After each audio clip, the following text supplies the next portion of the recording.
إن الحمد لله نحمده ونستعينه ونستغفره ونعوذ بالله من شرور أنفسنا ومن سيئات أعمالنا من يهده الله فلا مضل له ومن يضلل فلا هادي له وأشهد أن لا إله إلا الله وأشهد أن محمدا عبده ورسوله أرسله بالحق بشيرا ونذيرا أما بعد فإن خير الحديث كتاب الله وخير الهدي هدي محمد صلى الله عليه وسلم فإن خير الأمور عوازمها وشر الأمور محدثاتها وكل محدثة بدعة وكل بدعة ضلالة وكل ضلالة في النار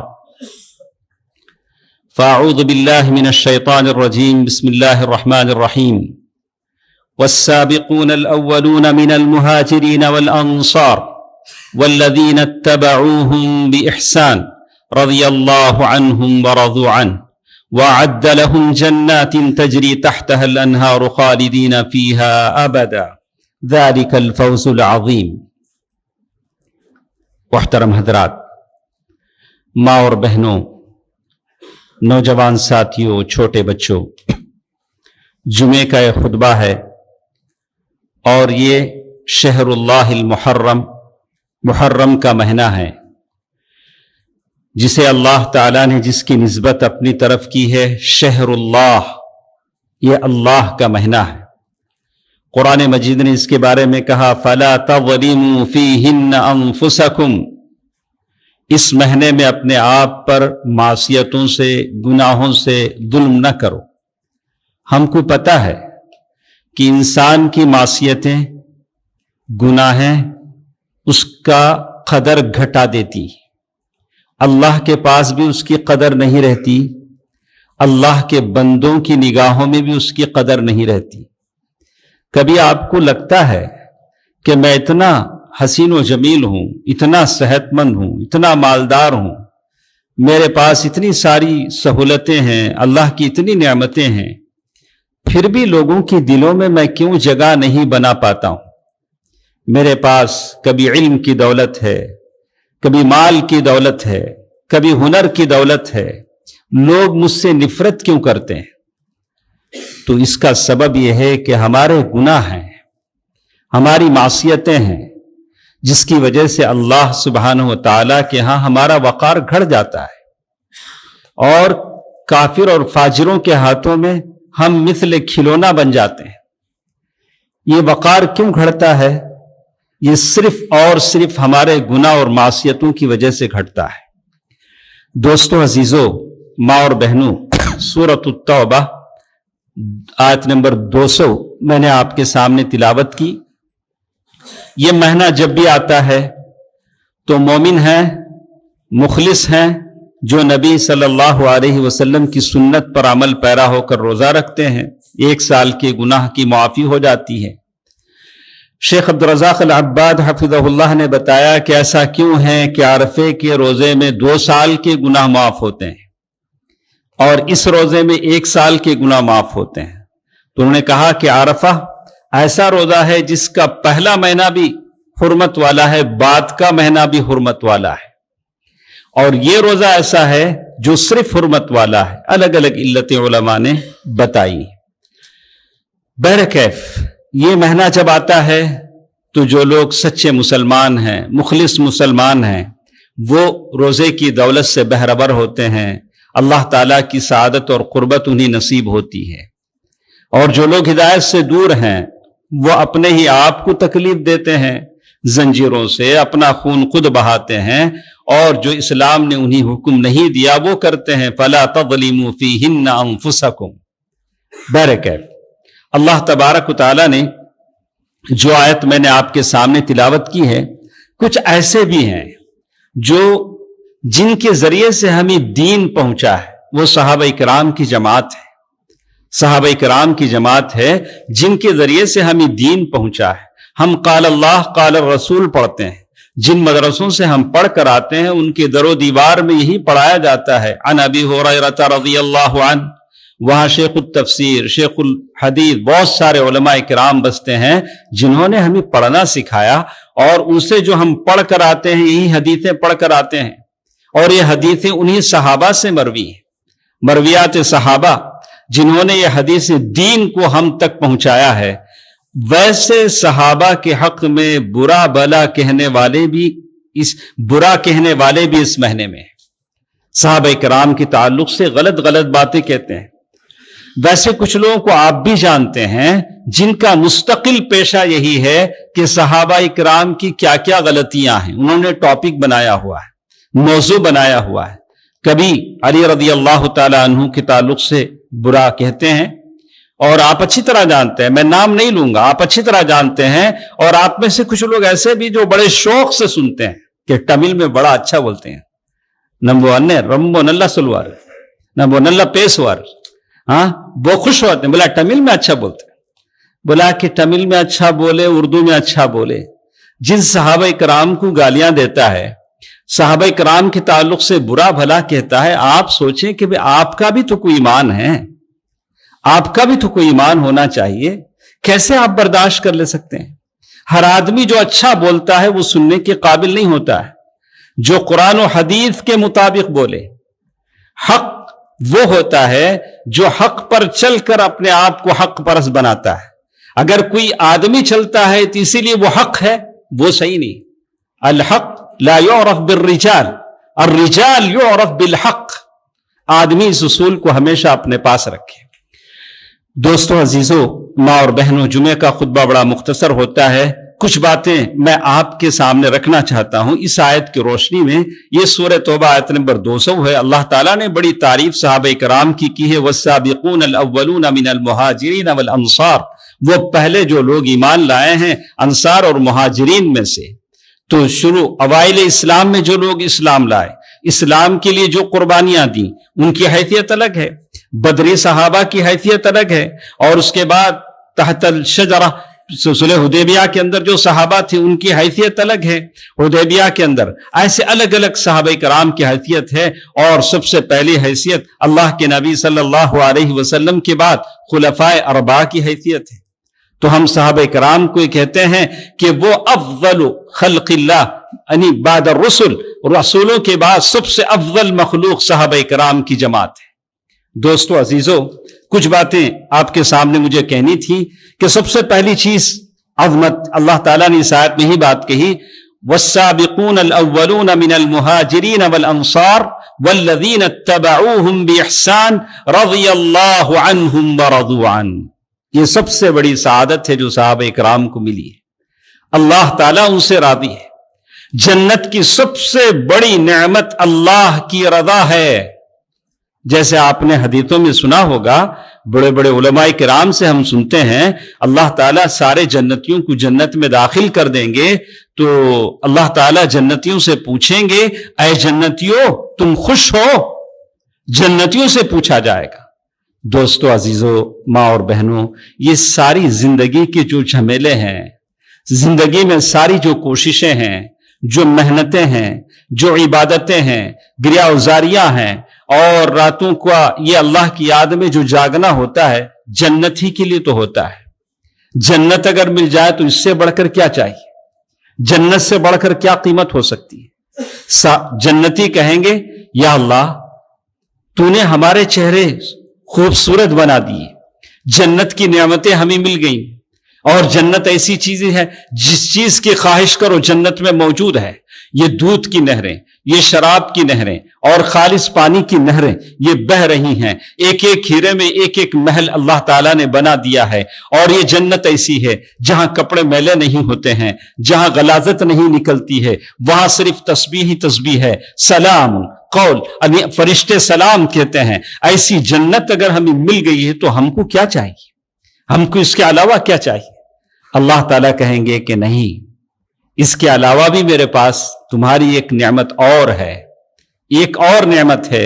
ایک تو دیدار الہی ہوگا، اس کے بعد اللہ کہیں گے میں تم سے راضی ہوں، اب میں کبھی تم سے ناراض نہیں ہوں گا۔ اللہ کی رضا یہ سب سے بڑی چیز ہے۔ لوگ ناراض ہوں نہ ہوں اس کا تو کوئی فکر نہیں، اور دنیا بھی ایسی ہے، بہت کم ہنساتی ہے، بہت زیادہ رلاتی ہے، بہت کم دیتی ہے، بہت زیادہ چھینتی ہے۔ دنیا والوں کو ہم خوش کرنے میں لگ جائیں تو یہ ناممکن ہے، ناممکن ہے۔ اللہ تعالیٰ ہے جو قبولیت لوگوں کی دلوں میں ڈالتا ہے۔ جیسے آپ نے حدیث قدسی میں پڑھا ہوگا، اللہ جب کسی سے محبت کرتے ہیں تو جبریل امین سے کہتے ہیں کہ میں فلاں بندے سے محبت کرتا ہوں۔ جبریل امین سارے فرشتوں میں منادی کرواتے ہیں، ساری دنیا میں منادی کروائی جاتی ہے کہ اللہ فلاں بندے سے محبت کرتے ہیں، تم سب ان سے محبت کرو۔ یہ اللہ کی رضا ہے جو بندے کو حاصل ہوتی ہے۔ تو اس آیت میں اللہ تعالیٰ نے فرما دیا رضی اللہ عنہم ورضوا عنہ، اللہ تعالیٰ ان سب سے راضی ہے، ان سب سے راضی ہے۔ تو معلوم یہ ہوا کہ اللہ تعالیٰ کو معلوم تھا، اللہ تعالیٰ تو عالم الغیب ہے، جو ہوا وہ بھی جانتا ہے، جو ہونے والا ہے وہ بھی جانتا ہے، کیوں ہوا وہ بھی جانتا ہے، کیوں نہیں ہوا وہ بھی جانتا ہے۔ ہاں یعلم خائنۃ الاعین وما تخفی الصدور، وہ آنکھوں کی خیانت کو جانتا ہے، دلوں میں جو وسوسے پیدا ہوتے ہیں اسے جانتا ہے۔ وَلَقَدْ خَلَقْنَا الْإِنسَانَ وَنَعْلَمُ مَا تُوَسْوِسُ بِهِ نَفْسُهُ وَنَحْنُ أَقْرَبُ إِلَيْهِ مِنْ حَبْلِ الْوَرِيدِ۔ یہ اللہ تعالیٰ کا علم ہے، علم ازلی ہے، اللہ تعالیٰ ساری چیزوں کو جانتا ہے۔ اللہ کو یہ بھی معلوم تھا کہ کربلا ہونے والا ہے، جنگ صفین ہونے والی ہے، جنگ جمل ہونے والی ہے، صحابہ کرام سے جو خطائیں ہونے والی ہیں، اس کے باوجود اللہ نے کہہ دیا رضی اللہ عنہم ورضوا عنہ، اللہ تمام صحابہ سے راضی ہے۔ اب اگر کوئی نہ معاویہ رضی اللہ تعالی عنہ کے خلاف کہے گا، نہ کوئی کسی صحابی کے خلاف کہے گا کہ صحابہ کرام سے ایسی ایسی چیزیں ہوئی، اللہ تبارک و تعالیٰ نے کہہ دیا کہ قیامت تک نبی کے اعلان سن لو، لا تسبوا اصحابی، میرے صحابہ کو گالی مت دو۔ آیت المؤمن، مومن کی یہ نشانی ہے حب الانصار، وہ انصار سے محبت کرتا ہے۔ تو صحابہ کرام سے ہم سب کو محبت ہونی چاہیے، اس لیے کہ انہی سے ہم تک یہ دین پہنچا ہے جو ہمارے لیے شرف کا باعث ہے، ہمارے لیے عزت کا باعث ہے، جس پر چل کر ہم جنت میں داخل ہوتے ہیں۔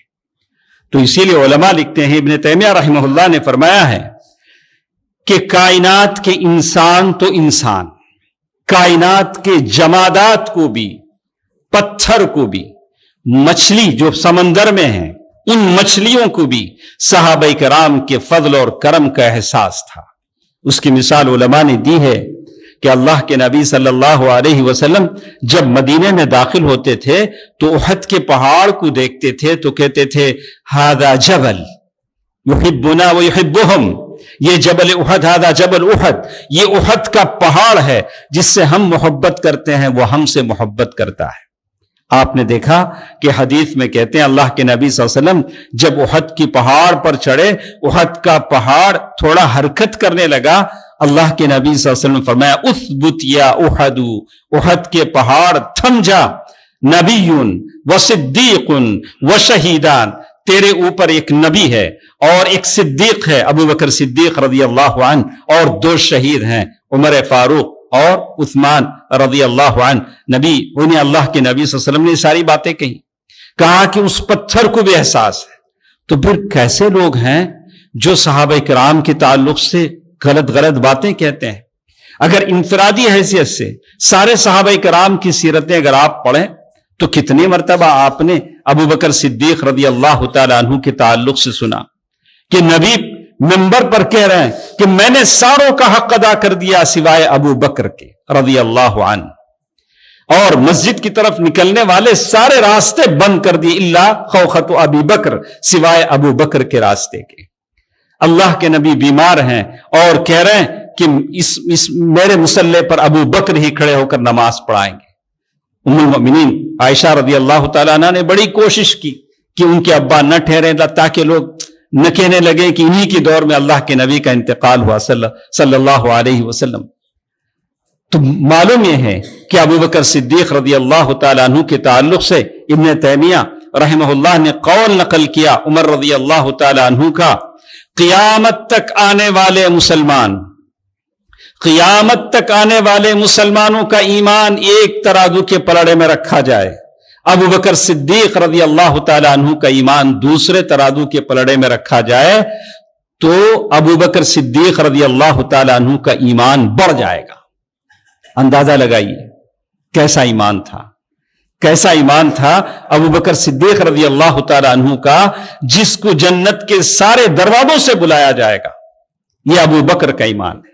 ابو بکر نے جس بیٹی کی پرورش کی، ام المؤمنین عائشہ رضی اللہ تعالیٰ عنہ، ہمیشہ ایک کوشش ہے، نیک اور خیر کی کوشش ہے۔ ام المؤمنین عائشہ رضی اللہ تعالیٰ عنہ اللہ کے نبی صلی اللہ علیہ وسلم سے پوچھتی ہیں اگر لیلۃ القدر کو میں پالوں تو کیا دعا پڑھوں؟ دیکھا آپ نے، ماں باپ جیسے ہوتے ہیں بچوں کی تربیت بھی ایسی ہوتی ہے۔ قیامت کی ہولناکی کو یاد کر کے کبھی رو دیتی ہیں، کہتی ہیں اللہ کے نبی اس دن تو سارے ننگے ہوں گے، شرم و حیا کا کیا عالم ہوگا۔ اور کبھی اللہ کے نبی صلی اللہ علیہ وسلم اچھے موڑ میں ہیں تو اللہ کے نبی صلی اللہ علیہ وسلم سے کہہ رہے ہیں اللہ کے نبی میرے لیے مغفرت کی دعا کیجیے۔ اللہ کے نبی صلی اللہ علیہ وسلم نے دعا کر دی، اللہم اغفر لعائشہ، اے اللہ عائشہ پر رحم فرما۔ اتنی خوش ہوئی کہ سر گود میں گر گیا۔ تو اللہ کے نبی نے پوچھا کہ عائشہ تمہیں اتنی خوشی ہو گئی؟ بولا اللہ کے نبی آپ نے جو دعا کی تو میں کیوں خوش نہ ہوں۔ دوستو عزیزو، یہ تو انفرادی فضیلتیں تھی ابو بکر صدیق رضی اللہ تعالیٰ عنہ کی، عمر فاروق رضی اللہ تعالیٰ عنہ ان کی ہیبت، اور عمر فاروق رضی اللہ تعالیٰ عنہ کی جو سیاسی ان کے جو صلاحیتیں تھیں، جو فضیلتیں تھیں، یہ تو آپ اچھی طرح جانتے ہیں۔ عمر رضی اللہ تعالیٰ عنہ کسی طرح کا کوئی مشورہ دیتے ہیں تو اللہ تعالیٰ کی طرف سے وحی آ جاتی ہے، چاہے وہ حجاب کے بارے میں ہو، مقام ابراہیم کو مسلح بنانے کے بارے میں ہو، اور کبھی اللہ کے نبی صلی اللہ علیہ وسلم کے پاس حضرت عمر جاتے، ساری عورتیں بیٹھی فتویٰ پوچھتی اور کچھ علمی مناقشہ ہوتا یا کچھ باتیں ہوتی، لیکن جیسے حضرت عمر کو دیکھتی تو ساری بھاگ جاتی، ادھر ادھر ہو جاتی۔ حضرت عمر کہتے ہیں کہ یا عدوات یا انفسکن، اے جان کی دشمنوں تم تو بیٹھے رہتی ہو، جیسے مجھے دیکھتی ہو سارے ادھر ادھر ہو جاتی ہو۔ کہا کہ آپ کو دیکھ کر ہی ڈر لگتا ہے۔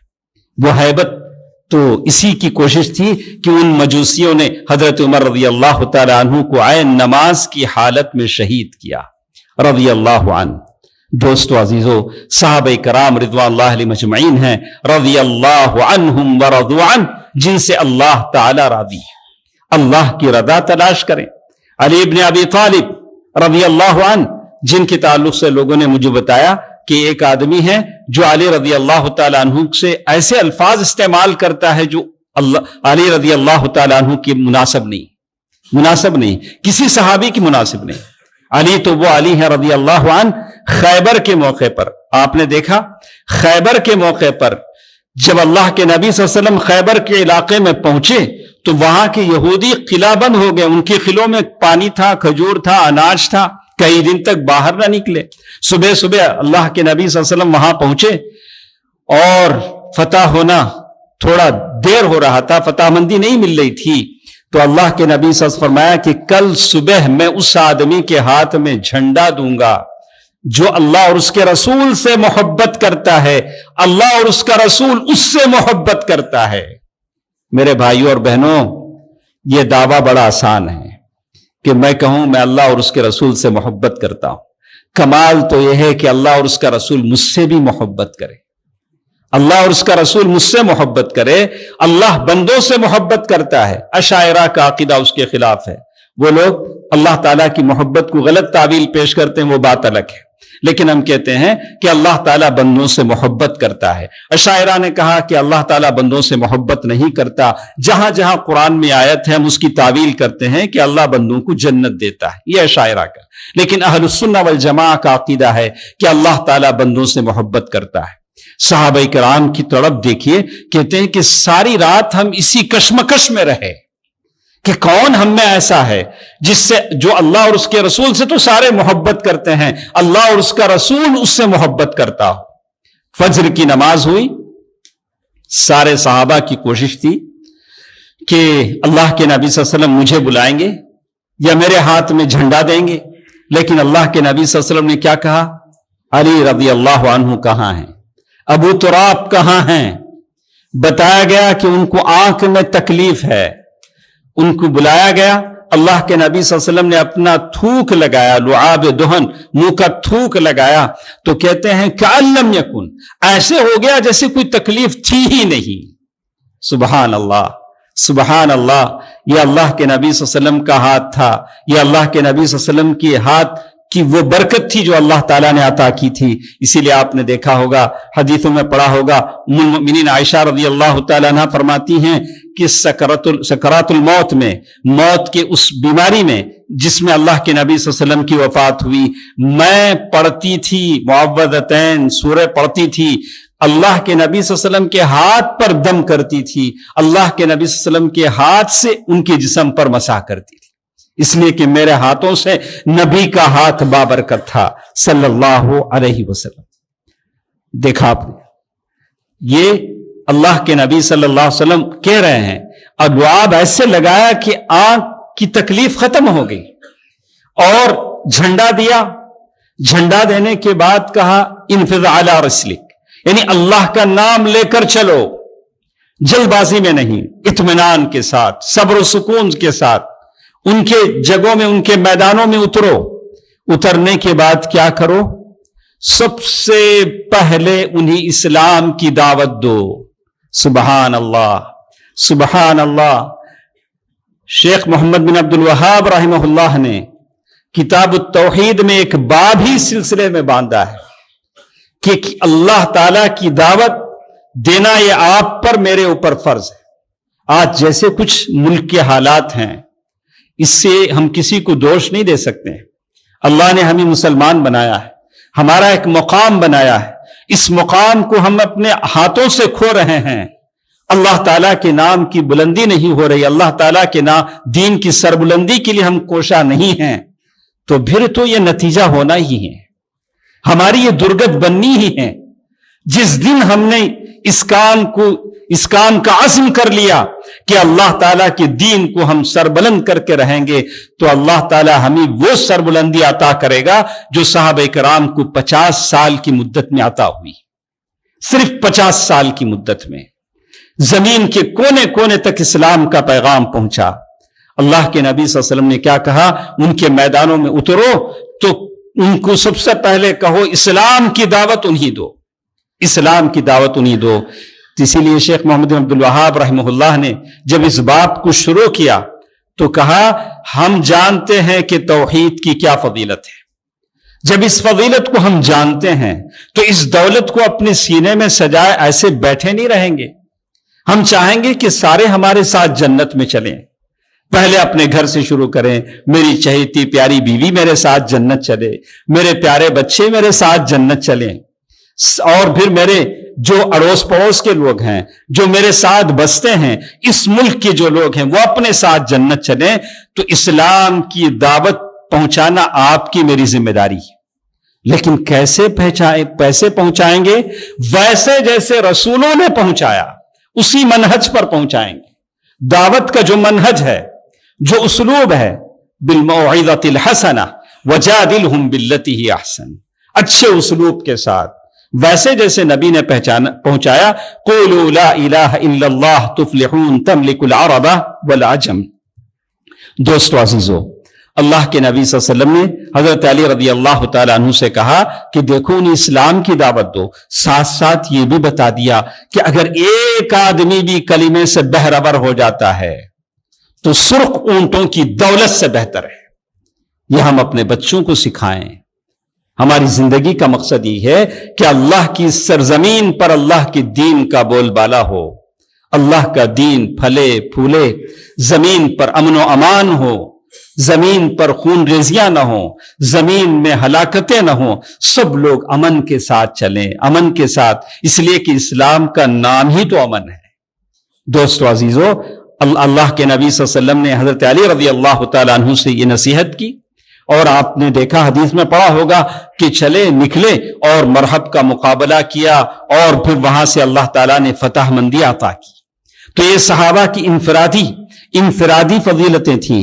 اور آپ اگر مالدار ہیں تو عثمان غنی رضی اللہ تعالیٰ عنہ کو دیکھیے.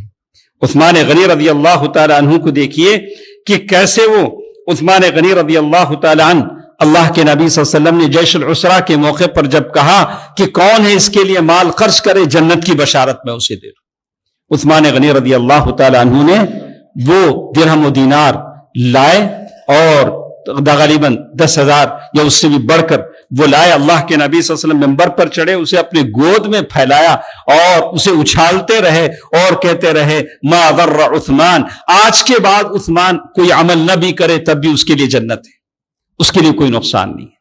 دوستو، عزیزو، ماں اور بہنوں، یہ وہ صحابہ کرام ہیں جن کی قربانیاں ہیں، اللہ تعالیٰ نے ہر مرحلے پر انہیں ساتھ دیا۔ میں کبھی پڑھتا ہوں، آپ نے کبھی سیف البحر کی بات پڑھی ہوگی نہیں؟ ابو عبیدہ بن جراح رضی اللہ عنہ اور دوسرے صحابہ کہتے ہیں جب ہم اس جنگ میں چلے تھے تو ایسی حالت ہماری تھی کہ ایک ایک کھجور 2-2 3-3 صحابہ چوستے تھے، آخری صحابی کے منہ میں بس بیج آ جاتا تھا، اور ایسی حالت تھی اللہ نے ہماری حالت پر رحم کیا، ہمارے لیے عنبر مچھلی نکالا، 30 دن تک 20 دن تک ہم کھاتے رہے، اتنی بڑی مچھلی، عنبر مچھلی ہم کھاتے رہے، اور ہمارے جو سپہ سالار تھے انہوں نے اس مچھلی کی بڑا سا جو کانٹا تھا اس کانٹے کو ایسے کمان کی طرح بنایا اور بڑے آدمی کو گھوڑے پر بٹھا کر کہا، اونٹ پر بٹھا، اس کے نیچے سے گزرو، تو وہ ہمارے سر پر نہیں لگتا تھا اور ہم کھاتے رہے، ہم اس کو کھاتے رہے۔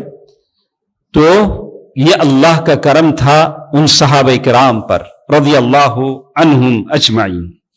دوستو عزیزو، یہ تو کچھ باتیں تھیں جو ہم نے اس تعلق سے سنا ہے، لیکن آپ نے اس کے علاوہ بھی سنا کہ عبداللہ بن مسعود رضی اللہ عنہ، عبداللہ بن مسعود رضی اللہ تعالیٰ عنہ کے بارے میں آتا ہے کہ کبھی کسی ضرورت سے کسی درخت پر چڑھے کہ کچھ توڑیں تو زور ہواؤں کے جھونکے چلنے لگے، تو جیسے ہوا چلتی، وہ بھی دبلے پتلے آدمی تھے اور اوائل اسلام میں بہت ساری باتیں انہوں نے دیکھی تھی، انہوں نے وہ واقعہ بھی دیکھا تھا عبداللہ بن مسعود رضی اللہ عنہ جب اللہ کے نبی صلی اللہ علیہ وسلم کے سر پر اونٹ کی اوجھڑی ڈالی گئی، کسی کے غلام تھے، اتنی طاقت نہیں تھی کہ تعارض کریں اور کفار مکہ سے نمٹ لیں، اتنی طاقت ان میں نہیں تھی۔ کہتے ہیں کہ جب درخت پر درخت چھولنے لگا صحابہ کرام ہنسنے لگے، اللہ کے نبی صلی اللہ علیہ وسلم نے پوچھا کیوں ہنستے ہو؟ کہا کہ من دقت ساقی، دیکھو عبداللہ بن مسعود کی پنڈلیاں کتنی کمزور ہے، ہاں ان کے اندر طاقت نہیں، بالکل کمزور پنڈلیاں ہیں۔ اللہ کے نبی صلی اللہ علیہ وسلم فرمایا کل اللہ تبارک و تعالیٰ کل حشر میں تولے گا اثقل من جبل احد، احد کے پہاڑ سے زیادہ وزنی یہ پنڈلیاں ہوں۔ یعنی یہ اللہ کے نبی صلی اللہ علیہ وسلم نے صحابہ کرام کا یہ مقام و مرتبہ بتلایا۔ دوستو عزیزو، ساری بات کا خلاصہ یہ ہے کہ کبھی کسی آدمی سے صحابہ کرام کے بارے میں یہ سنیں تو آپ اس کا دفاع کریں۔ صحابہ کرام موجود تو نہیں ہیں، لیکن ان کے فضائل اور منقبتیں اور ان کی قربانیوں کا کم از کم صلہ تو یہ ہونا چاہیے کہ آپ اس کا دفاع کریں، بولیں کہ ہم اس قابل نہیں ہیں، ہم تو صحابہ کرام رضوان اللہ اجمعین کی اقتداء کرتے ہیں۔ اللہ تعالیٰ نے صاف طور سے کہہ دیا کہ جب تک تم ان کی اقتداء میں نہیں چلو گے تب تک تم فلاح نہیں پا سکو گے۔ اللہ کے نبی صلی اللہ علیہ وسلم نے فرمایا من یعش منکم بعدی فسیرا اختلافا کثیرا، جو بھی میرے بعد زندہ رہے گا بہت زیادہ اختلاف دیکھے گا۔ آج بالکل ایسی ہے، ہم میں کتنا اختلاف ہے، کیسی کیسی جماعتیں ہیں، اور میں ہمیشہ اس حدیث کو یاد کرتا ہوں جس میں اللہ کے نبی صلی اللہ علیہ وسلم نے ساری باتوں کا علاج احادیث میں قرآن کی آیات میں موجود ہے، کوئی چیز باہر نہیں۔ اللہ کے نبی صلی اللہ علیہ وسلم نے کہا کہ غلط افکار، غلط خیالات، غلط عقائد کسی آدمی میں رچ بس جاتے ہیں تو ویسے ہی مثال اللہ کے نبی نے دی جیسے کوئی زہریلا کتا کسی کو کاٹ لیتا ہے تو اس کا زہر جیسے اس کے گوشت میں سے نیچے اس کے ہڈی میں اثر کر جاتا ہے، ویسے یہ غلط خیالات اس کے جسم میں رچ بس جاتے ہیں، جیسے وہ زہر اس کے جسم سے نکل نہیں سکتا الا ماشاء اللہ، ویسے اس آدمی کا ہدایت پانا ذرا مشکل ہے، مگر ایک اللہ تعالیٰ ہدایت دے دے۔ ہدایت اللہ تعالیٰ کے ہاتھ میں ہے، اب ہدایت اللہ تعالیٰ کے ہاتھ میں ہے۔ انک لا تہدی من احببت ولکن اللہ یہدی من یشاء۔ لیکن دوستو عزیزو، اللہ تعالیٰ نے صحابہ کرام جو اتنے بڑی فضیلت والے تھے، جن کو اللہ کے نبی صلی اللہ علیہ وسلم کی رفاقت کے لیے اللہ تعالیٰ نے پیدا کیا، ان کی فضیلتیں اور منقبتیں قرآن مجید کی آیتوں میں، احادیث میں بیان کی۔ یا ایھا النبی حسبک اللہ ومن اتبعک من المؤمنین، اے نبی اللہ تعالیٰ تمہارے لیے کافی ہے، اللہ تمہارے لیے کافی ہے۔ ومن اتبعک من المؤمنین، اور وہ مومن جو تمہارے ساتھ ہیں کافی ہے۔ صحابہ کرام، تو مجھے تو کبھی تعجب ہوتا ہے کہ انس بن النضر رضی اللہ تعالی عنہ، دیکھا کیسے کیسے لوگ ہیں۔ انس بن النضر رضی اللہ عنہ، صحابہ کرام کے واقعات کو پڑھیے، ان کی قربانیوں کو پڑھیے، آپ کے ایمان میں آپ کی جو ایمانی قوت ہے اس میں ترقی ہوگی، آپ کا ایمان بڑھے گا، اللہ تعالیٰ کی قربت کے راستے آپ بھی ڈھونڈنے لگیں گے۔ انس بن النضر رضی اللہ عنہ کی بہن کسی لڑائی میں کسی عورت کے دانت توڑ دیتی ہے۔ ہاں، کبھی عورتیں لڑتی ہیں چھوٹی کم عمر کی، کہاں کہ لڑائی میں دانت ٹوٹ جاتی ہے تو ان کے گھر والے وہاں سے آتے ہیں، کہتے ہیں کہ ہمیں قصاص چاہیے، یعنی ہمیں قصاص چاہیے، جیسے انس بن النضر کی بہن نے جیسے دانت توڑے ہیں، یہ ہمارے بھی اس کی بھی دانت توڑی جائے۔ تو آپ نے سنا ہوگا انس بن النضر رضی اللہ عنہ نے کہا کہ اللہ کے نبی، میرا بہن کا دانت توڑا جائے گا؟ ایسا ہرگز نہیں ہو، لا واللہ۔ انہوں نے قسم کھا کر کہا لا واللہ، قسم ہے اس اللہ کی جس نے آپ کو نبی بنا کر بھیجا، ایسا نہیں ہوگا، ایسا نہیں ہوگا کہ میری بہن کی دانت ٹوڑی جائے۔ اللہ کے نبی نے کہا کہ انس، قصاص یہ اللہ کا حکم ہے، قرآن کی آیت ہے، اللہ کا حکم ہے۔ جیسے انہوں نے قسم کھائی، گھر والے راضی ہو گئے، بولے کہ نہیں اچھا ہم دیت لے لیتے ہیں، کمپنسیشن لے لیتے ہیں، دیت لے لیتے ہیں، ہم معاف کر دیتے ہیں۔ اللہ کے نبی صلی اللہ علیہ وسلم نے سنا تو کہا اللہ کے کچھ بندے ایسے ہوتے ہیں جب وہ قسم کھا لیتے ہیں تو اللہ تبارک و تعالیٰ بھی ان کی قسم کو پورا کرنے کے لیے لوگوں کی ارادے بدل دیتے ہیں۔ لو اقسم علی اللہ لا برہ۔ دوستو عزیزو، یہ صحابہ کرام ہیں جن کی اتباع اللہ کے نبی صلی اللہ علیہ وسلم فرمایا کہ عضوا علیہا بالنواجذ، ان کو مضبوط دانتوں سے پکڑ لو۔ قرآن کی باتیں ہیں، قرآن کی آیتیں ہیں، صحیح احادیث ہیں، خلفائے راشدین کی باتیں ہیں، اس کو صحیح احادیث سے اپنے بالکل مضبوطی کے ساتھ پکڑ لو۔ کتنی باتیں ایسی ہیں سناتے رہ جائیں، سنتے رہ جائیں، لیکن خیر الکلام ما قل ودل، بہترین بات وہ ہے جو مختصر ہو۔ ہم نے صحابہ کرام نے ہمیں شرم حیا، یعنی یہ شرم و حیا کا پیکر بننا بھی سکھایا۔ کتنی باتیں صحابہ کرام کی زندگی سے آپ سنیں گے۔ آپ نے عثمان غنی رضی اللہ تعالیٰ عنہ کے بارے میں سنا کہ اللہ کے نبی صلی اللہ علیہ وسلم بیٹھے ہوئے ہیں، ابو بکر آئے بیٹھے رہے، عمر آئے بیٹھے رہے۔ جب عثمان غنی رضی اللہ تعالیٰ عنہ آنے لگے تو اپنا جو پنڈلی ڈھانک لی، تو عائشہ رضی اللہ تعالیٰ عنہ نے پوچھا تو کہا کہ میں کیوں ایسے آدمی سے پردہ نہ کروں جسے اللہ کے فرشتے پردہ کرتے ہیں۔ فرشتے شرماتے ہیں، جیسے فرشتے شرماتے ہیں۔ تو بات یہ ہے، اور یہی بات ہم عثمان غنی رضی اللہ تعالیٰ عنہ کی شہادت سے پہلے بھی دیکھتے ہیں۔ وہ اچھی طرح پاجامہ پہن لیتے ہیں، کہتے ہیں میں نے زندگی میں کبھی نہیں پہنی، چونکہ میری شہادت کا وقت قریب ہے، کہیں ایسا نہ ہو کہ مجھے شہید کرنے کے بعد مجھے کھلا نہ چھوڑ دیں، اسی لیے میں اچھی طرح پاجامہ پہن لیتا ہوں، اپنے جسم کو اچھی طرح ڈھانک لیتا ہوں۔ یہ کون کہہ رہے ہیں؟ عثمان غنی رضی اللہ تعالیٰ عنہ، کامل الحیاء والایمان، ذو النورین، عثمان بن عفان رضی اللہ عنہ۔ دوستو عزیزو، یہ مختصر سی باتیں تھیں جو میں نے آپ کے سامنے پیش کی۔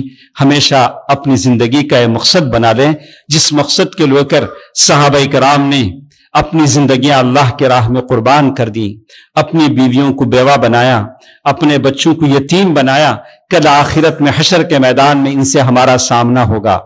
وہ حمزہ بھی ہوں گے، کٹے جگر کے ساتھ، کٹے سینے کے ساتھ آپ کے سامنے ہوں گے۔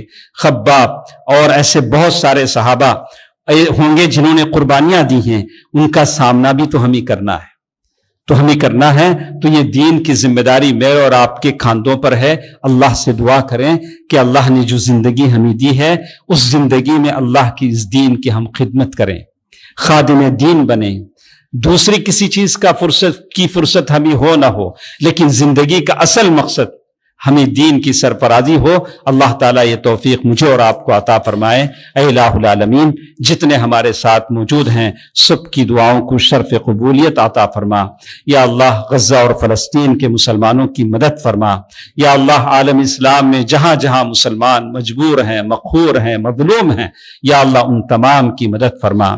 یا اللہ ہماری اس مجلس میں جو لوگ روزی روٹی کی تنگی سے پریشان ہیں، یا اللہ ان کو اپنے خزانوں سے عطا فرما۔ یا اللہ ہم نے سنا ہے ید اللہ ملآ، تیرا ہاتھ بھرا ہوا ہے، یا اللہ تیرے خزانے سے ہم سب کو عطا فرما۔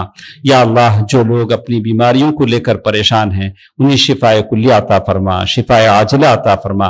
یا اللہ ہمارے وہ تمام مرحومین، وہ ہمارے تمام وہ لوگ جو دنیا سے جا چکے ہیں، یا اللہ ان کی خبروں کو جنت کا ٹکڑا بنا دے، جنت الفردوس میں انہیں جگہ عطا فرما دے۔ آمین۔ صدق اللہ العلی العظیم ونفعني وإياكم بالآيات والذكر الحكيم إنه تعالى جواد ملك كريم بالرؤوف الرحيم۔